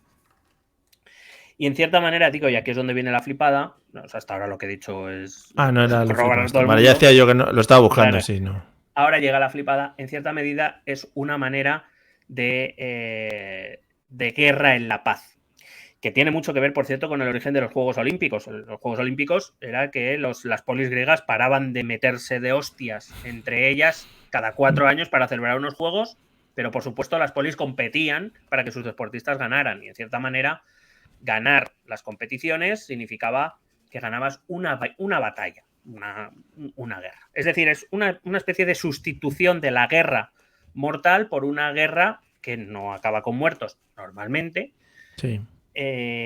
pero en la que es muy importante ganar. Así que cuando en los Juegos Olímpicos del año que viene, 2024 en París, veamos otra vez a los Juegos Olímpicos, tú y yo veremos deportes que no vemos normalmente, que solo vemos cada 4 años. Sí, sí. Veremos cómo en todos, o prácticamente todos y cada uno de ellos, China y Estados Unidos van a matar, metafóricamente, van a matar para quedar por encima del otro en los medalleros. Esto es así, porque el éxito deportivo implica, o digamos, establece una correlación con el un estatus también, político, sí. Efectivamente. Es decir, el deporte a ese nivel se convierte en cuestión de Estado, incluso entre las grandes potencias, entre la potencia hegemónica y la potencia que quiere ocupar su lugar. Sí, eso mismo. No sé si lo he dicho, pero justo el medallero lo encabezó China, luego Estados Unidos y ya luego lejos, bastante lejos Rusia. España, por si te interesa, quedamos en un puesto 14, ahí. Bueno, no estuvo mal, tenemos por debajo... Bien. Sí, pero por eso te digo que yo creo que a España no se le ha visto ganar tantas medallas, por ejemplo, como en Barcelona 92, que hubo un montón, que hubo mucho éxito y tal. Hasta Kiko metió un gol y todo, bueno, una movida. Bueno, maravilla. Y Guardiola ha jugado con España, no te digo más. Bueno, te iba a decir... la verdad. Te iba a decir, por acabar con esto, los grandes programas de doping, por ejemplo, de la Alemania Oriental y de la Unión Soviética, y que nadie duda de que esos programas han existido en prácticamente todas las grandes potencias deportivas, y quién sabe si no siguen a día de hoy. Hombre, claro. Evidentemente eso viene ¿por qué? ¿Por qué vas a crear un programa de dopaje para tus deportistas? Pues para que tus deportistas ganen a los de la potencia política rival. Esto es así y seguirá siendo así, o nos gusta o no. Tú que eres un gran seguidor del ciclismo, desde que se han dejado de dopar, amigo, ahora les cuesta más subir las cuestas arriba, ¿eh? O sea bueno, que... No te creas, ¿eh? La nueva generación de ciclistas, joder, están loquísimos, la verdad. Vamos a ver si hay que mirar otra vez esos filetes con landrolonas y movidas de esas. Qué bonito, coño. ¿Y lo que aprendíamos de química en esa época? Eso era muy bonito, Mira con Lance Armstrong, yo que me leí su libro de Tienes que vivir la vida y tienes que ser un grande y luego ¡zasca! Para mí eso ha sido uno de los giros... La pulserita Hombre, amarilla. Very Pulsera. Yo fui Very Pulsera y luego mira, zasca atrás y dice, no, es que al final sí, que era, en fin. Y en ese mismo año 2008, si te acuerdas, estalla la crisis financiera mundial, que tuvo un impacto significativo en prácticamente todo el mundo, también en China, pero en comparación con la mayoría de países, especialmente con los occidentales, a China le fue relativamente mejor, porque si bien es cierto que la economía china también sufrió una desaceleración, evidentemente por la contracción del comercio internacional, claro. No lo es menos que en estos momentos de crisis económica el sector que normalmente menos sufre es el industrial, que es precisamente el sector en el que China es especialmente fuerte. No significa que no hubiera desempleo, que no hubiera despidos. Claro, al contraerse el comercio internacional implica que las exportaciones, que era el principal o el punto fuerte de la economía china, pues se disminuyen inevitablemente. Los países que están con una crisis incluso peor que la tuya dejan de comprarte porque no tienen para comprarte, bastante tienen con sobrevivir. Pero aún así, en general, los productos industriales o el sector industrial suele ser el que mejor resiste las crisis y normalmente esto siempre se ha asociado así. Y la experiencia histórica nos lo ha demostrado. Aquellos países que tienen una industria fuerte han podido navegar mejor o menos mal, vamos a decir así, las crisis económicas. ¿Qué país fue el que más o menos surfeó mejor la crisis en Europa? El gran país industrial de Europa, que es Alemania. Estados Unidos también sorteó la crisis con relativa, iba a decir bondad, bueno, con menos, o sea, quiero decir, países como España, por ejemplo, con una industria débil, u otros países, Grecia, Italia, sufrieron bastante más los rigores, aparte de por otros problemas, no solo porque el sector industrial no fuera demasiado relevante en el país. Pero los sectores que tenían un sector exportador industrial fuerte, más o menos pudieron capear el temporal mejor que las otras, y entre ellas China, que, que además pudo implementar un paquete de estímulo masivo por valor de más de 586.000 millones de dólares. También, digamos, en China se juntaron dos cosas, que fue el sector industrial, el sector exportador y el hecho de apostar por una economía expansiva, es decir, por enormes inversiones de dinero público, cosa que en Europa, si recuerdas, no se hizo. Se optó por la famosa política de austeridad, Sí.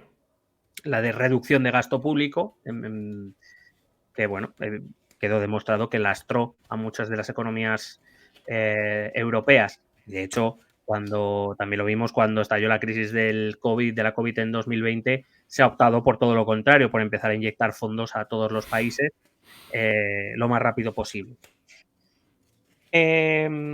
Pero es verdad también que la crisis financiera mundial llevó a China a reevaluar su estrategia económica. Si bien es cierto que había podido sortear más o menos la economía con menos daños que la inmensa mayoría de economías del mundo, también China se dio cuenta de una cosa, que no podía depender tanto de las exportaciones, porque si sus países compradores, los que les compraban a ellos las cosicas, entraban en crisis, claro, su economía se iba a resentir inevitablemente. Y es entonces cuando China, bajo Hu Jintao, empieza a dar un giro que no se completará, o digamos, no tomará forma, mejor dicho, no tomará cuerpo hasta Xi Jinping, pero que sí que empieza ahora, que es tenemos que reducir la dependencia de las exportaciones, y para compensar lo que tenemos que hacer es aumentar el consumo interno. Para aumentar el consumo interno tú tienes que conseguir dos cosas, principalmente. Una, que haya ciudadanos, es decir, que haya personas que compren. Bien visto. De tontería, pero claro, ahora voy a decir por qué digo esto. Y segunda, que esas personas tengan poder adquisitivo para poder comprar cosas. Joder, a Es decir, tope. claro, esto que es muy simple y fácil de entender, no siempre es fácil de llevar a cabo. Y en China especialmente. Primero, te he dicho, tiene que haber ciudadanos, tiene que haber chinos que compren cosas. Claro, recuerda que en China había la política del hijo único. Esa política que se Sí, implantó estaban ahí. para que el crecimiento demográfico no se comiera los recursos y el crecimiento económico. Claro. Y la segunda es que la mayor parte de la población china era pobre. De eso que se quejaban los dogmáticos maoístas, de que sí, hemos crecido mucho como país, pero la población sigue siendo pobre. Claro, entonces hay que remediar esas dos cosas. Lo que pasa es que esta es una idea que nace con Hu Jintao, pero que, como digo, no tomará cuerpo, y la explicaremos más detenidamente en el último capítulo de la serie. Durante el gobierno de Hu Jintao también China aumentó significativamente, como te he dicho, su presencia diplomática en el escenario mundial. Ese desarrollo pacífico del que te he estado hablando. China buscó desarrollar relaciones bilaterales y cooperativas con prácticamente todas las naciones del mundo. Trabajó para mejorar las relaciones de China, sobre todo con los países vecinos. China entendió, le costó, pero entendió que antes de convertirse en la potencia mundial debía convertirse en una potencia regional, y ahí es donde entra, por ejemplo, los conflictos que van a surgir con Japón, por ejemplo, con Corea del Sur o con la propia Rusia, que por mucho, ya lo hemos dicho aquí muchas veces, que aunque tengan un enemigo común y eso casi les junta inevitablemente, China y Rusia no son aliados estratégicos. China y Rusia compiten por una misma zona de influencia, y vamos, ya te digo yo que China está aprovechando que a Rusia le va como el culo en la guerra con Ucrania para intentar debilitarla lo máximo posible sin que lo parezca, por lo menos sin que se lo parezca, claro, a los rusos, claro. Creó áreas de libre comercio, participa ya de pleno en las comisiones de Naciones Unidas, en el G20, forma con Brasil, Rusia, India y Sudáfrica el grupo de los BRICS. Bueno, digamos que China se volvió mucho más activa internacionalmente hacia el final del gobierno de Hu Jintao, cosa que también seguirá Xi Jinping. En 2012 va a ocurrir algo en China bastante interesante, y es que saltó, a nosotros quizá no nos llegó mucho, pero bueno, allí se fue importante el llamado escándalo de Bo Xilai. Bo Xilai era una estrella en ascenso dentro del partido. De hecho, muchos empezaron a verlo como el sucesor, porque, te recuerdo, Hu Jintao llega al poder en 2002, sus mandatos acababan en 2012. Y él era Bo Xilai era una estrella en ascenso de la política china, había ocupado ya varios cargos de alto perfil, había llegado incluso a ser secretario general del partido de la municipalidad de Chongqing, Era conocido por sus políticas populistas. Él se afanaba mucho en la represión del crimen organizado, en la promoción, y digamos, por decirlo de algún modo, se había convertido en la cara visible del maoísmo. Era devolver a los principios más fundamentales de la República Popular China. Curiosamente, a este Bo Xilai le apareció un escándalo que le apartó de la carrera por el poder, por lo que sea. No sabemos por qué. El escándalo saltó a la luz cuando un empresario británico de nombre Neil Heywood fue encontrado muerto en una habitación de hotel de Chongqing, en la región donde él era secretario general del partido, en noviembre de 2011. Y las investigaciones revelaron que Heywood tenía conexiones cercanas con la familia de Bo Xilai y, bueno, se le acusó de haber envenenado, de haber ordenado envenenar a este empresario británico. Y estas investigaciones sobre el asesinato de Heywood acabaron con el desmoronamiento de una red más grande de corrupción y de abuso de poder que involucraba a Bo Xilai y a su esposa. Bo fue acusado de corrupción, de soborno, de abuso de poder, de participación en el encubrimiento del asesinato de Heywood. Fue despojado, por supuesto, de sus cargos del partido, fue expulsado del partido en abril de 2012, pocos meses antes, 5 meses antes de que se celebrara el Congreso, que debía elegir al sucesor de Hu Jintao. Y en agosto de 2012, 3 meses antes del Congreso, fue declarado culpable de soborno, malversación de fondos y abuso de poder en un juicio que, por cierto, fue muy publicitado en China. Se enteró todo Cristo. Y fue condenado a cadena perpetua. Joder. Qué bueno, bien. Por lo que sea. Lo que aquí en España es el día a día normal, ¿no? De los políticos. El día a día. Lo llaman aquí. Claro. Bueno, el escándalo tuvo implicaciones políticas de gran alcance dentro de China. Expuso esa división que había dentro del partido. No faltaron las acusaciones de que el ala pragmática había orquestado todo esto con el permiso, entre comillas, con el visto bueno de Hu Jintao para eliminar a los maoístas de la carrera por el relevo en el poder. Y en realidad fue por lo menos a nivel internacional, fue un golpe importante para el Partido Comunista Chino, que siempre había sido visto como, bueno, como una estructura impecable, unida. Claro, muy. No, impecable, no, pero en el sentido de. Por ejemplo, te iba a decir. ¿no? Sí, te iba a decir que no hemos hablado mucho de. Pues eso, de voces discordantes, o bueno, si hemos hablado así en pocas ocasiones, o de casos de corrupción o movidas así raras, no se ha tocado demasiado.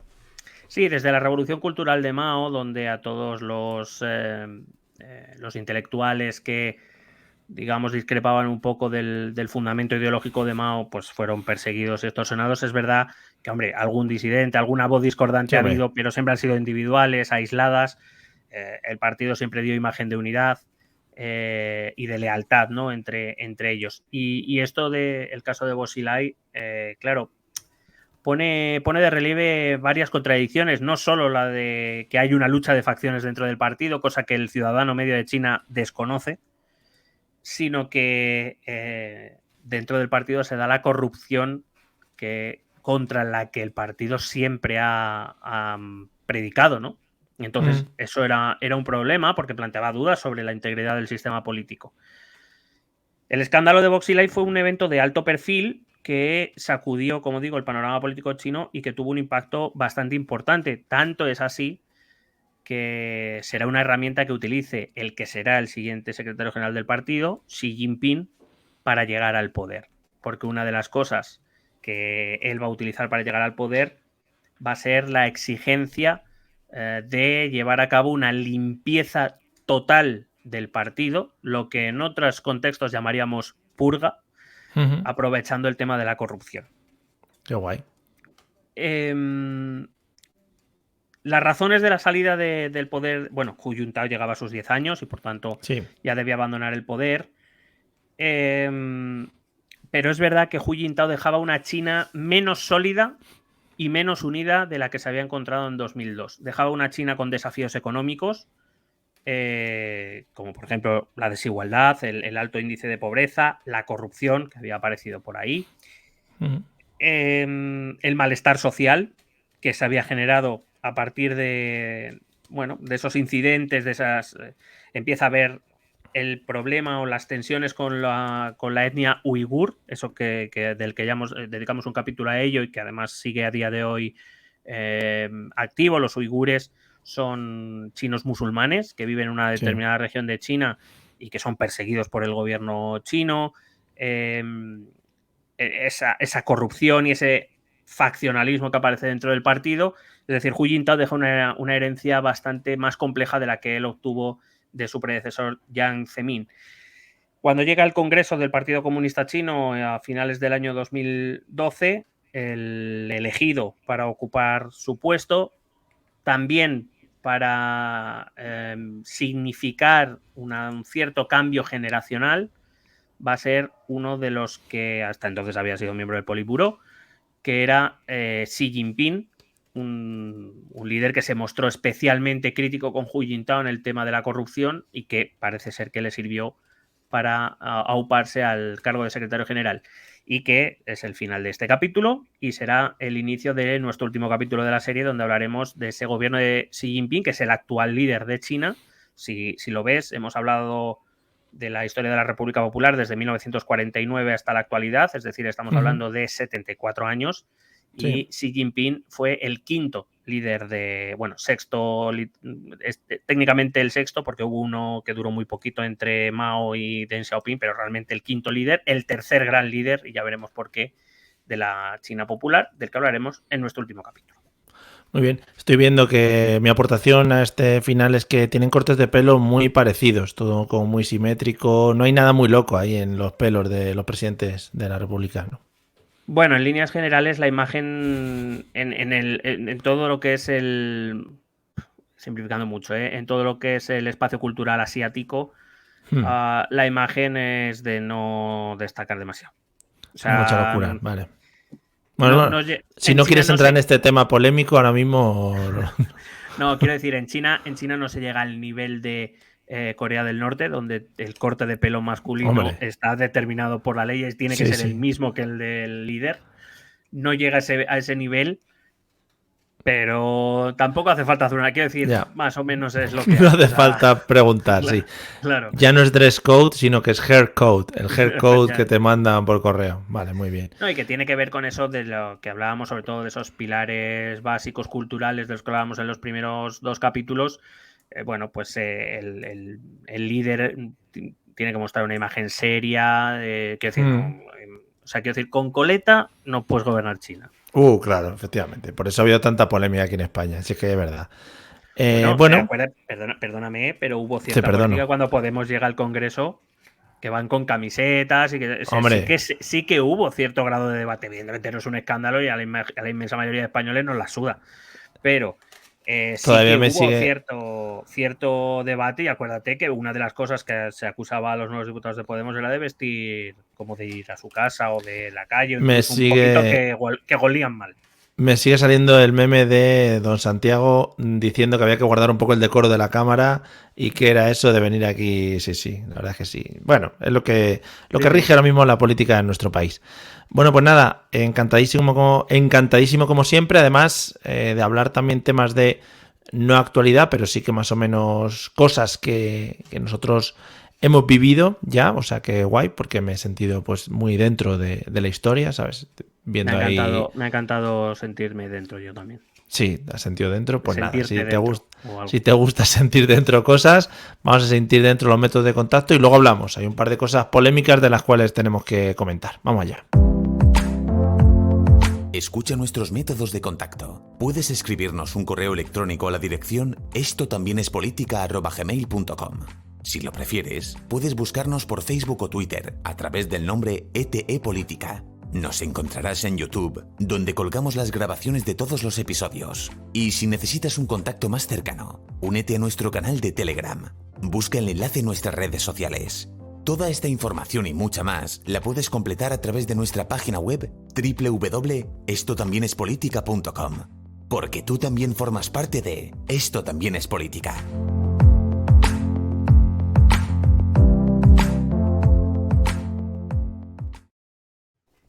Bueno, lo primero de todo, para que no nos sepa, por fin, gente que igual que no es de España, por fin se ha producido la boda entre Tamara Falcó y su novio, no sé qué, Onieva, que no sé ni cómo se llama, Íñigo. O sea, que eso es lo que ha movido este fin de semana.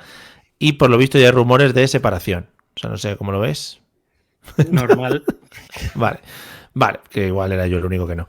Y una cosa que quiero tratar contigo. Este sí. fue el del multiverso y no sé qué. Fue el mismo, ¿no? Ese. El que le puso un poquito de. Bueno, porque es que se equivocaría el muchacho. Se equivocó de mujer. Me parece fantástico que además el negocio de las bodas hay que mantenerlo, pero bueno, qué decir, a los rumores de que se pueden separar, que me parece normal. Claro, que es lo suyo, efectivamente. Otra cosa hubiera sido rara. Y una segunda cosa que quiero que toquemos, y creo que esto es importante ya no solo para nosotros, sino para todo el Estado español. O sea, que fíjate en la tesitura que te estoy poniendo ahora mismo. Joder, te pongo sobre tus hombros ahora mismo una decisión muy importante. No sé si crees que el novio de la actual princesa de Asturias deberíamos decidirlo entre todos los españoles, o dejamos que el pelocos ese, con el que se supone que está, ahora mismo sea su pareja. Referéndum. Yo creo que sí. Pero en un referéndum de sí o no, para elegir o no. Un referéndum con 4 opciones, ¿sabes? Que sea tipo test. Hombre, pero entonces antes debería pasar algún tipo de entrevista o algo, ¿no? Para poder conocerlos, porque claro. Sí, claro. Pero yo propongo 3 casillas con 3 nombres y ponga usted el nombre que quiera. Entonces, vale, cada uno puede decir mi primo Antonio, que está soltero, no sé qué. ¿Porque tienes alguno en la cabeza? Pregunto. No, la verdad es que ahora mismo no me surge, pero vamos, se podría mirar. Es que ya han tocado futbolistas y eso ya, como vimos en otras ocasiones, casarse con deportistas, la monarquía no le ha ido muy bien, porque luego se viene muy arriba los duques. Ni deportistas ni lo que viene siendo narcotráfico tampoco. Claro, o sea, hay que obviar deportista y se está perdiendo el casarse con otros grandes figuras monárquicas de Europa, ¿no? Que mira muy bonito. Es que ya no está de moda, es que ahora hay que casarse con plebeyos. Ahora hay que casarse con plebeyos. Decir, claro. Es que ya... Hombre, a ver, el niño este, que se supone que es el novio tal, plebeyo seguramente no sea, igual. No, es plebeyo, pero burgués. Plebeyo, diríamos plebeyo top, ¿no? Es burguesito. Vale. Y a ver... Vale, sin faltar, pero de Vallecas no va a entrar ninguno en la lista. Vale, sin faltar los vallecanos. De hecho, claro, a mí me dicen es brasileño, pero luego le veo y es blanco y con rizos, digo, vamos a ver. Ya, igual han venido de otro país, pero están viviendo en Brasil. Claro, no puede ser. Desciende de colonizadores fijos, o sea, no, es que sudafricano, rubio de estos, claro, sí, que sí, bueno. No, claro, no. Es que, claro, si es sudafricano y blanco, pues algo tiene que ver con los diamantes. Y es que esto es así. Y por lo que sea, pues no vive en una chabola, no vive, claro. No habrás investigado porque sé que son de pasta, pero no sé si has investigado a que se dedican los padres. No, pero lo buscamos en directo. Ese dato me interesa muchísimo. Novio, princesa Leonor, lo tenemos así. Así es Gabriel. Mira, a mí como ya mi ordenador me conoce, me lleva directamente a 20 minutos, que para mí ya sabes que es, bueno. Y pone, según Bunte, que no sé lo que es. Uy.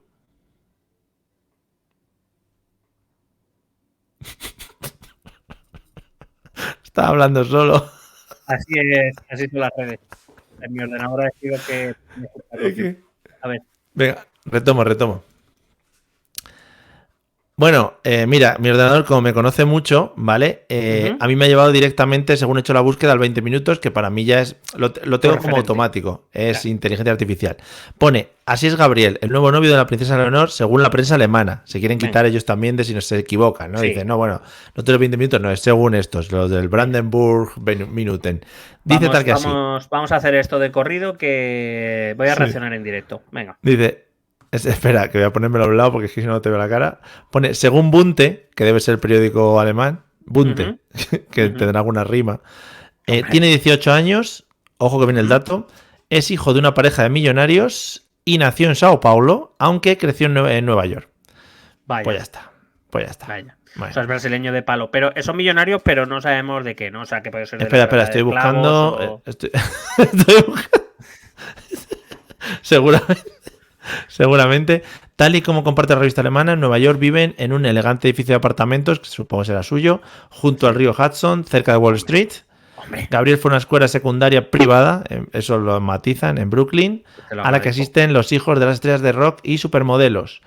Y bueno, que iban a un sitio donde se fomenta, en el Atlantic College este donde están, que se fomenta valores de inclusión y diversidad.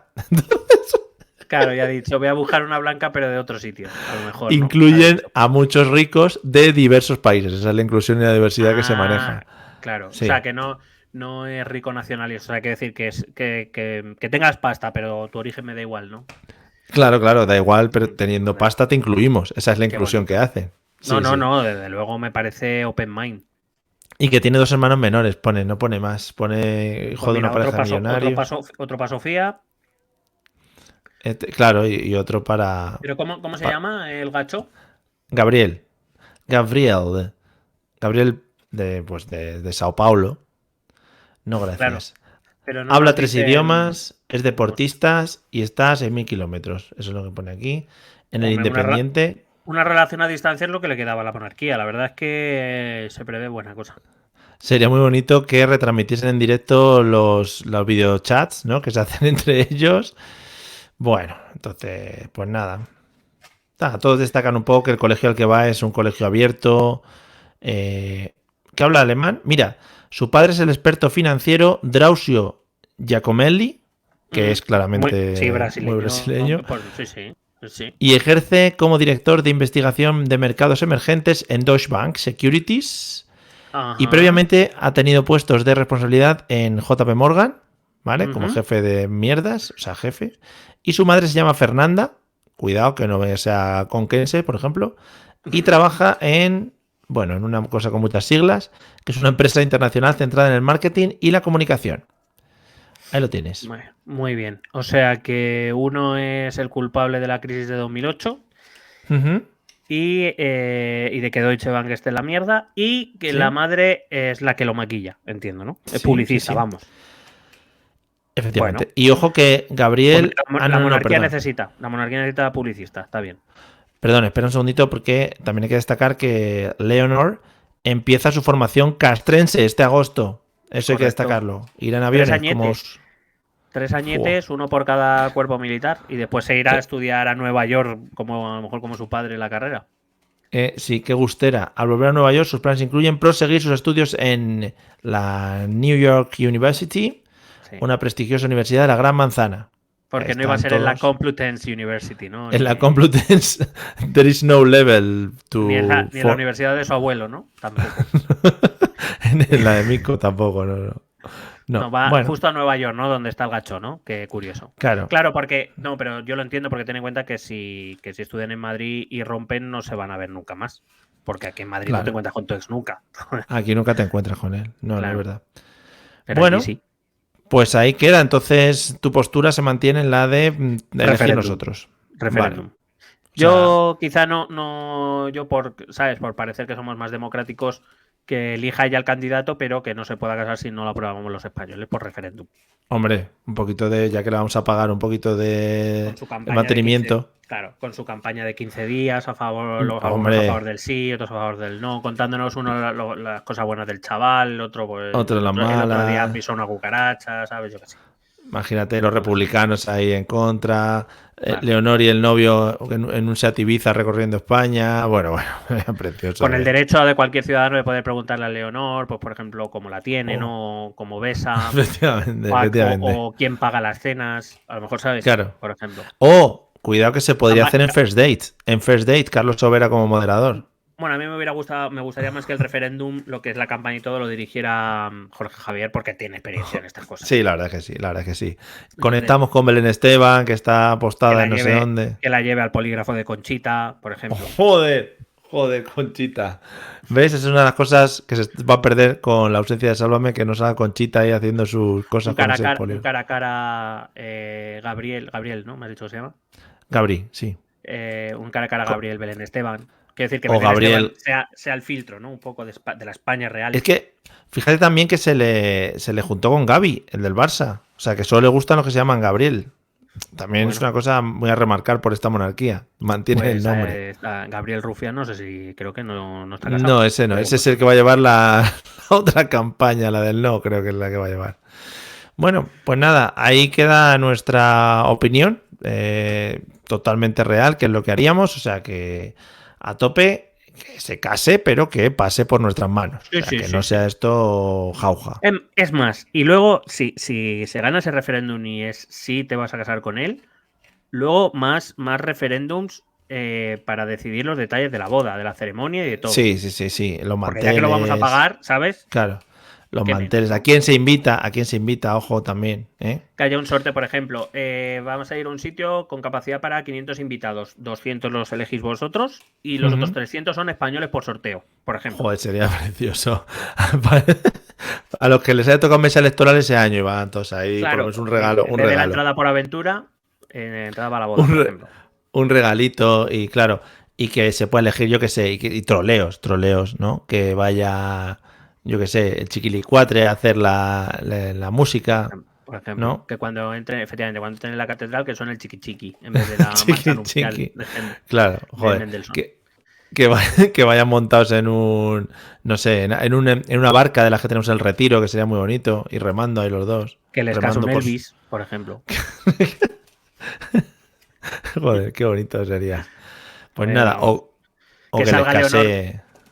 Que vayamos todos a donde se celebre la boda a las afueras, o sea, que decir al exterior, y que salga Leonor y diga si me queréis irse, por ejemplo. Hombre, si me queréis irse, que les case el alcalde de Almeida, que después, como se ha echado novia, ahora está muy está muy arribita con las relaciones de Está pareja. romanticote, está Y romanticote. lo tiene que decir cada 2 por 3, en Sí, plan, sí, no, sí, ahora, sí. siento que Hombre, como tengo pareja... que es la primera, ¿no? A lo mejor, bueno. No, puede ser, pero vamos, es un hito para su historia, lo tiene que recalcar, claro. Podemos votar el menú, porque a mí me gustaría que menos que ver a la familia real comiendo callos, a lo mejor. ¿no? O cochinillo con los dedos.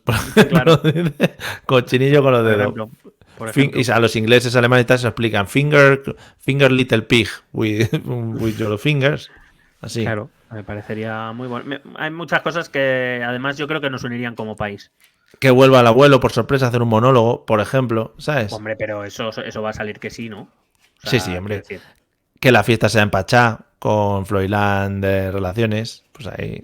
Relaciones Claro. públicas, quiero decir, no haciendo relaciones de nada. Bueno. que le den una escopeta a Froilán durante la ceremonia, a lo mejor. El show de la escopeta lo llaman. Si eso a nivel familiar lo hacen todas las navidades. Lo que pasa es que luego salió fuera del ámbito familiar y se lió. Pero ese Froilán le llaman y dice, Freud, vente a hacer lo de la escopeta, que eso hace mucha risa. Todas las navidades. Enjabonar un cerdo y que luego tenga que coger Victoria Federica, por ejemplo. Victoria Federica, que ojo, ojito. Bueno, pues nada, hasta aquí yo creo que... Perdóname, sí, voy a emitir un cosa último más. juicio con el que me voy a ganar la animadversión. He de recordar que yo soy muy pro Leonor. O sea, yo si Sí, pudiera hombre, que por Leonor supuesto. reine ya. Pero por supuesto, estamos intentando también salvaguardar a la reina de posibles jetas, como Gabriel, por ejemplo. Evidentemente. Pero también te digo que Victoria Federica me parece el ejemplo más grande del error que es no hacer referéndum. Para que se case la gente de la monarquía, ¿no? Claro. Te luego juro se que, cruza. mira, todos los impuestos que yo he pagado en mi vida, los peor invertidos han sido en Victoria Federica. Sí, la verdad que sí. No hay que decirlo. O sea, más que en Froilán. Fíjate lo que te estoy diciendo. Es que Froilán, por lo menos, pero Victoria Federica no da tanta risa. No da risa. Más bien no. Tampoco de Y lo voy a Grimer. dejar ahí. Bueno, pues nada, por juntar a gente que no se merece reproducirse. Bueno, amigos, y después de esto, voy a darle caña a la música para que se sumerjan en ellas todas estas frases que hemos ido dejando al final del episodio.